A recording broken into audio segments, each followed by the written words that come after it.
왜 이유 없이 계속 아플까? 게리 케플러는 도나비치, 지음, 이응용, 옮김 모든 것의 근원은 마이크로 글리아. 의학에서 옳은 것을 얻기 전까지는 기존의 것이 잘못되었다는 것을 알려고 많은 시간을 소비하는 일은 드물지 않다. 그러나 과학적인 방법의 천재는 영원한 해결은 없다는 사실을 받아들인다. 모든 이론은 불완전하기 때문에 회론이 적당한 해결책이 된다. 과학적인 사실들은 엄밀히 말해서 수명이 짧다는 바로 그 성질 때문에 의미를 갖는데, 새로운 관찰과 더욱 정직한 관찰이 그것들을 항상 바꾸기 때문이다. 그동안 우리는 항상 그 외의 것을 안다고 확신하기 전까지 이미 알고 있는 것들에 대해서 확신한다. 일단 한 가지 발견하게 되면 몇 년이 지난 다음에야 누군가가 대중에게 공개되는 일이 많다. 에드워드 제너는 천연두에 걸리지 않도록 사람들에게 우유두를 주사했던 최초의 사람이 아니었고, 윌리엄 하비는 피의 순환을 상정했던 최초의 사람이 아니었고, 다윈은 진화를 처음 제시한 사람이 결코 아니었다. 콜럼버스는 아메리카 대륙을 밟은 최초의 유럽인이 아니었고, 파스텔은 질병의 세균 이론을 처음 제기했던 사람이 아니었고, 리스는 상처 소독약으로 석탄산을 사용한 최초의 인물이 아니었다. 이들은 윌리엄 베버리지가 말하는 이른바 주저하는 세계에서 이용할 만한 아이디어를 끌어올린 사람들이었다. 미래를 더 낫게 만들 굉장한 변화라는 짐작이 있더라도 새로운 생각에는 저항감이 들기 마련이다. 아이디어가 독창적인 경우는 거의가 없다. 대개 역사를 갖고 있게 마련이다. 누군가 다른 사람이, 대개는 몇 사람이 이미 그와 매우 유사한 것을 제시했던 경우가 많다. 그래서 스티븐 잡스는 그것이 아이디어를 생각해낸 사람들이 자신들이 무언가 새로운 발명을 했다고 말하기를 꺼리는 이유라고 말했다. 그들은 단지 무언가를 알았고 그것이 잠시 후에 그들에게 명백하게 보였다고 말했다. 그들은 그것을 자신들이 겪었던 경험들과 연결시킬 수 있었기 때문이다. 새로운 통찰이 나올 때마다 우리는 기본적인 것조차도 틀린 것이 얼마나 많이 있었는지 깨닫고 당연히 놀라며 겸손해진다. 2013년 버락 오바마 대통령은 처음으로 인간의 뇌 제도를 만들도록 고안한 브레인 이니셔티브를 발표하며, 브레인 이니셔티브는 새로운 기술의 개발과 적용을 가슴화할 것이다. 2000년 인간 두뇌 프로젝트는 어떤 발달 단계에 있는 어떤 종류의 두뇌 모델이라도 만들 수 있도록 슈퍼컴퓨터의 과학기술을 적용하기 위해서 유럽에서 시작이 되었다. 과학자들은 100년 전쯤 새로운 현미경의 발전으로 뇌세포를 처음 보았을 때 매우 놀랐을 것이다. 1000억 개의 뉴런이 있다. 아직까지도 어떤 기술로 두뇌의 움직임을 추적하기 위한 속도나 해상도를 갖추지 못하고 있다. 처음에 마이크로 글리아는 뇌에 있는 부스러기를 치우는 살림 세포들쯤으로 취급되며 경시되었다. 1991년까지 선두적이었던 의뢰들의 교과서조차 마이크로 글리아는 중추신경계의 가장 논쟁적인 요소로 되어 왔는데, 사실 그들 존재 자체가 의심스럽다는 말로 시작될 정도였다. 신경교 중추는 중추신경에서 일어나는 건강이나 질병의 모든 부분에 포함되어 있다. 다양한 병리 현상이 마이크로 글리아를 활성화시킬 수 있다는 것을 보여주는 연구들이 많다. 예로 외상을 처리할 정도로 뇌부상, 저선수증, 국소빈혈, 신체적 혹은 정서적 트라우마, 감정적인 스트레스, 세균성 바이러스나 감염, 나비나 디젤 배출 입자들과 같은 환경독소의 흡수, 알츠하이머나 파킨슨병, 다발성경화증 같은 신경성 질병, 에이즈에 관련된 치매 등이 그것이다. 우리의 커다란 생각이 일어나는 곳인 DNA 피질은 뇌 용량의 80%를 차지한다. 그 중에서 오직 17%만의 세포만이 뉴런이고 나머지는 모두 교질세포이다. 신경교는 우리가 이전에 상상했던 것보다 더욱 중요한 역할을 하는 것이 분명하다. 마이크로글리아가 이전의 공격들을 기억한다는 증가 추세에 있다. 우리는 두뇌의 이런 기능을 이제야 겨우 이해하기 시작했다. 만성 동적과 우울증은 염증성이자 신경성 질환이다. 마이크로글리아라고 불리는 뇌 속의 미세한 세포들은 그런 염증의 원천이다. 우리 삶에서 당하는 육체적이고 감정적인 트라우마들은 서로 상관이 없지가 않다. 그들은 모두 우리 신체 염증에 누적 효과를 주고 있다. 이런 문제가 크게 대두되는군요. 해결되지 않은 트라우마의 대가. 내가 이런 깨달음을 간이 숙고하고 있는 동안에 새로운 환자가 사무실로 들어왔다. 32세의 켈리는 20세의 섬유 근육통을 진단받았다. 그 후로 그녀는 머리가 혼란스럽고 안개같이 흐려진 상태의 수면장애, 두통, 생리전 증후군, 온도 변화와 심한 소음, 밝은 빛에 대한 민감함 등으로 고통받아왔다. 그녀의 신체는 통증에 격한 반응을 보이게 되었다. 미 국립보건원에 따르면 섬유 근육통은 흔하지만 원인은 아직 밝혀지지 않았다고 한다. 항상 그렇듯이 나는 켈리에게 그녀의 전체 병력을 얘기해보라고 부탁했다. 18세 때 자동차 사고의 가벼운 뇌진탕 얘기부터 해서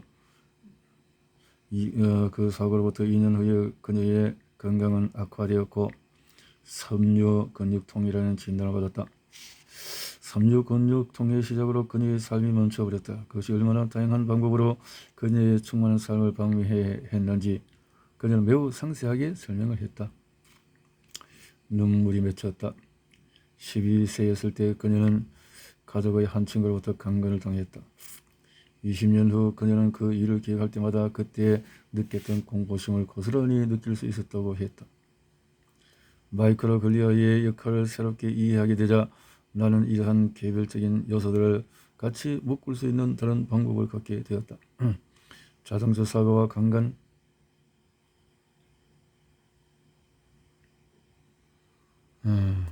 만약 이 이론이 맞는다면 켈리가 어려서 강간을 당했을 때 그녀의 중추신경계에서 마이크로글리아가 강력하게 활성화된 것이다. 그녀는 심리적으로 마음속에서 그 충격을 몰아내려고 시도해왔다.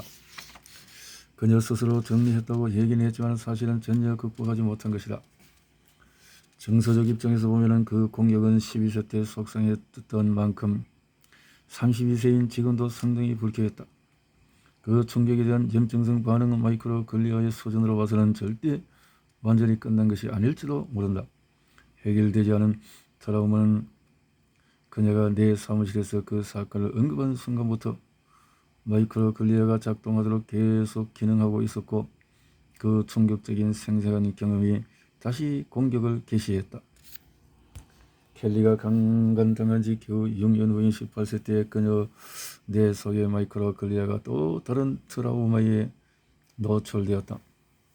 자동차 사고로 인해서 그녀의 뇌에 곧바로 충격을 가한 머리 부상을 당한 것이다. 2년 후에 그녀에게 전신으로 퍼진 만성 통증이 발병했다.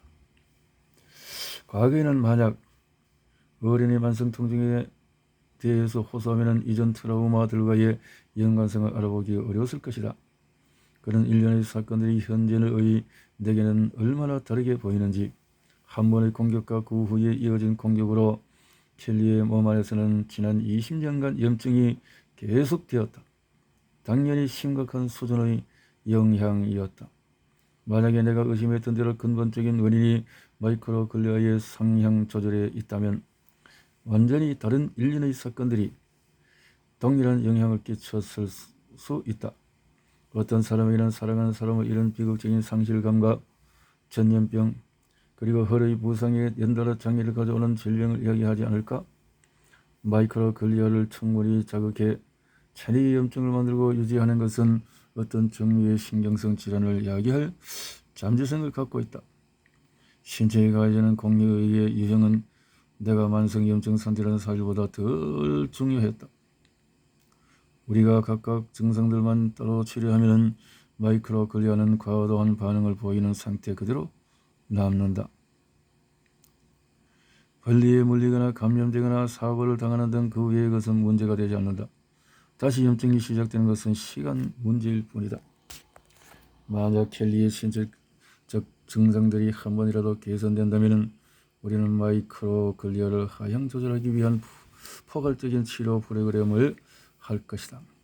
그녀의 신경체계를 염증 상태로 유지하고 있었던 외상 후 스트레스 장애를 해결하기 위해 심리치료사에게 진찰도 받게 해야 했다. 우리는 이런 방법들을 계속 해나가면서 그녀의 신체적인 증상들을 완화시킬 수 있었다. 물론 최종 목표는 증상을 가리는 것이 아니라 증상들을 유발하고 있는 염증을 가라앉히는 것이었다. 우리는 단순히 그녀의 섬유 근육통을 살만한 정도로 낮추길 바라지 않았다. 우리는 완전히 치료를 희망했다. 만성 통증과 정신질환을 가진 환자들은 실제로 단일한 사건으로 질병이 시작되는 경우가 드물다. 일정 기간에 걸쳐서 중추신경계에 가해진 일련의 공격이 만성 통증으로 진전되는 경우가 많다. 염증의 스위치를 내려라. 염증의 스위치를 내려라.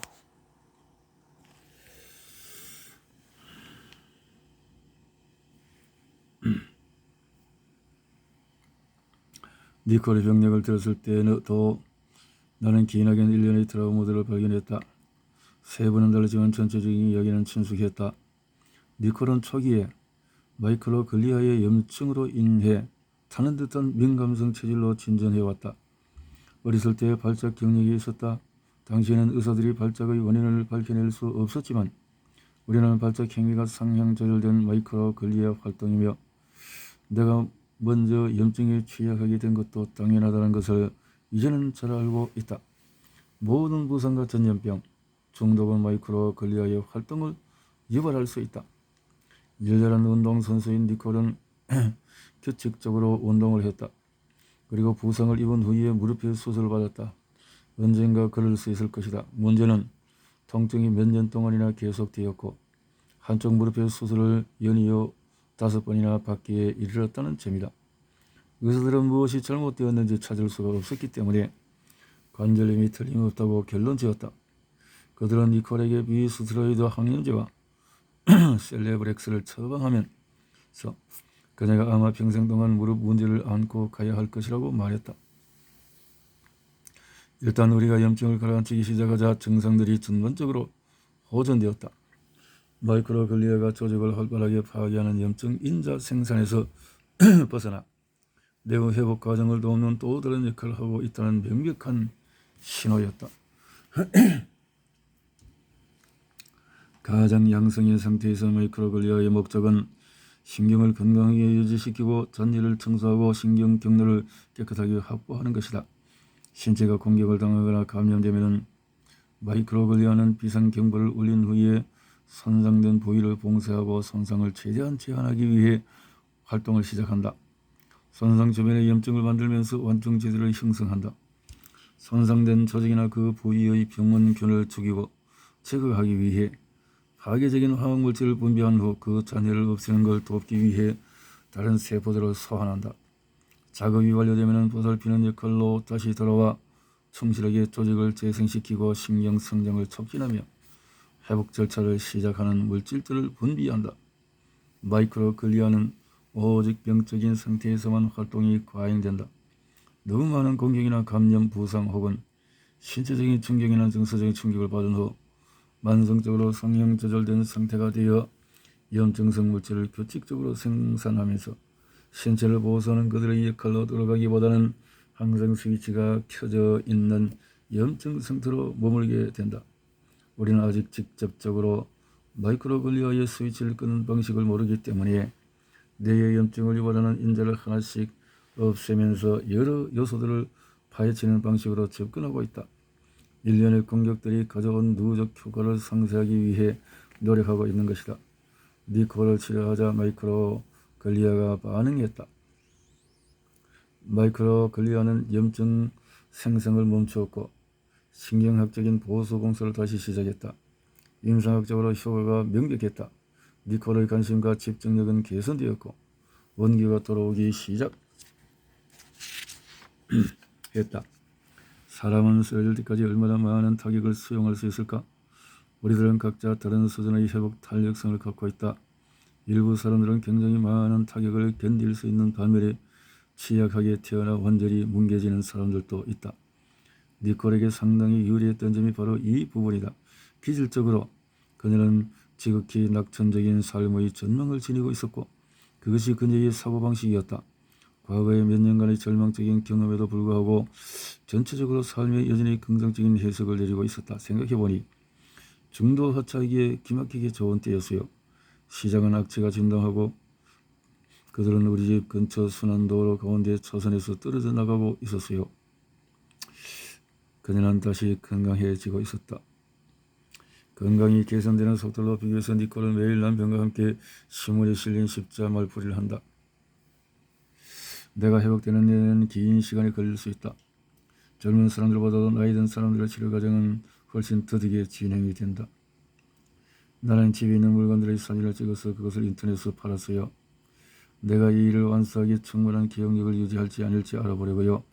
우리는 모든 것을 두뇌의 게임으로 만들고 있어요. 삶 자체가 더 나아지는 중이요. 통증의 유일한 발생 지점을 알면 어떻게 병이 걸리는지, 왜 계속 병들어 있는지, 어떻게 회복될 수 있는지에 대한 관점에 급진적인 변화가 일어난다. 지금까지는 최선의 선택이 증상들을 가리키는 것이었다. 이제 우리는 만성 통증과 우울증이 신경염증성 질병이라는 사실을 알고 있다. 마이크로글리아가 이러한 염증 뒤에 숨은 근원이라는 것도 또한 발견했다. 그리고 그동안 관련이 없다고 추정해왔던 다양한 범위의 증상들보다 문제의 근원을 다루기 위한 방법들을 찾기 시작하고 있다. 이러한 지식 덕분에 내 의뢰 행위의 방식은 완전히 바뀌었다. 결과적으로 건강과 질병에 관해 완전히 다른 방식으로 이해하게 되었다. 근원부터, 즉 내 내부로부터 염증을 차단시켜 버림으로써 마침내 섬유 근육통, 편두통, 골관절염, 허리 통증, 신경성 질환, 우울증, 외상 후 스트레스 장애, 불안 장애, 과민성 대장 증후군 등 다양한 만성 질환을 성공적으로 처리해왔다. 과거에 우리가 할 수 있는 일이라고는 그저 신체에 무슨 일이 벌어지고 있는지 알아내는 것이었다. 이제는 왜 그런 일이 생기는지 알게 되었다. 왜 그렇게 생기는지 알게 되어졌다.